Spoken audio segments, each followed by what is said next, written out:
大家好，南瓜营养丰富，平时多吃点，对我们的身体益处非常多。南瓜中含有丰富的维生素 C 和膳食纤维等等。南瓜虽然好吃，但是不好保存。南瓜切开之后放到冰箱里，或者是放到地上，过不了几天就会坏，扔掉太可惜了。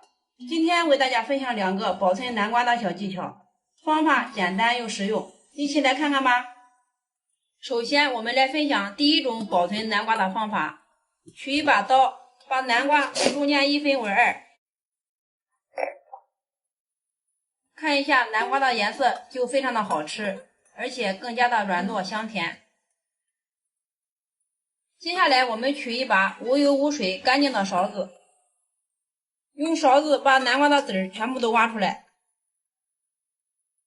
我们大家都知道，南瓜坏的时候都是从里面先坏的，我们这样把它挖干净，只有挖干净了一点都不坏。挖出来的这个南瓜籽也不要扔掉哟，现在拿去把它冲洗干净。洗干净的南瓜籽把它铺到盖帘上面，用手把它摊均匀，然后把它放到通风处晾干。晾干之后，我们用来炒着吃，或者是直接剥着吃，对身体益处都非常的多。然后我们取2张餐巾纸，把我们切开南瓜这个地方流的泪水擦干净。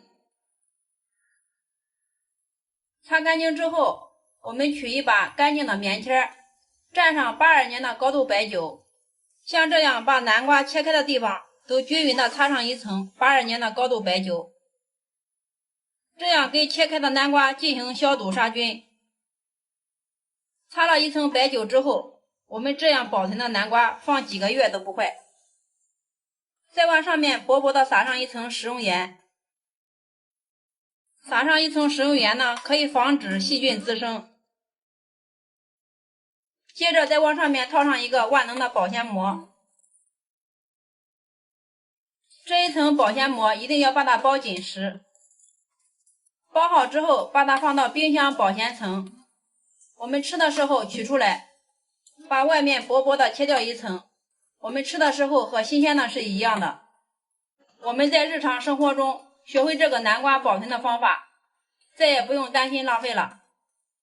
接下来为大家分享保存南瓜的第2种方法。接下来取2张干净的餐巾纸，盖在切开的南瓜上面，一定要把它盖紧实哦。再取一张看过的旧报纸，把南瓜垫纸巾的这一面砍到报纸上面，然后把报纸折起来，把南瓜包紧实，最后包成这样就可以，放到阴凉通风处保存。这样保存的南瓜放几个月都不会坏，因为里面有纸巾，外面有报纸，这样能更好的阻止外面的细菌进入，这样可以起到双重保护的作用。最重要的是，我们这样保存的南瓜什么时候吃拿出来都和新鲜的是一样的。好了，今天为大家分享切开南瓜保存的小技巧就分享到这里。这2种方法你感觉哪一款更实用呢？如果您有更好的方法或者是建议，可以评论下方留言供大家参考。如果大家感觉我分享的方法不错，请点赞、收藏、转发支持一下。非常感谢大家的观看与支持，我们下期视频再见哦。